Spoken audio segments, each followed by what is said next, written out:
उन्होंने बड़ी तपस्या की एकांत में। तो एक दिन वो ऐसे बैठे हुए थे तो एक बगुली वृक्ष को, ये महाभारत की कथा है, ग्रंथ की लिखित भगवान व्यास देव जी के द्वारा ग्रंथ है। ऊपर वो गई बगुली में, क्योंकि वो क्रोध से देखे ना, उनको लगा हम बहुत सिद्ध हो गए। अब वो एक घर में गए, गृहस्थी के घर में, और भिक्षाम दे। तो नौबधू निकली, उसने कहा महाराज कुछ मिनट ठहरिए, मैं अभी भोग प्रसाद कुछ आपको लाती हूँ।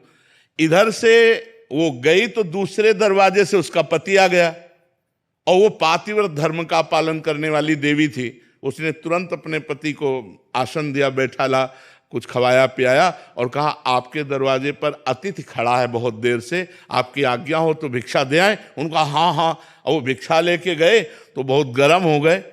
उनका इतनी लेट कैसे हो गई? तो उनका भगवान हमारे पति आए थे, तो महात्मा का कोई आदर नहीं। तो उनका तुम हमको वृक्ष की बगुली मत समझना कि तुम्हारी दृष्टि से हम भस्म हो जाए।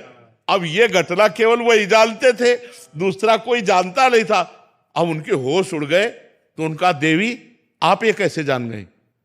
तो उनका तुम्हारी तपस्या को जब से तुम घर से निकले हो तब से आज तक को मैं देख रही हूं।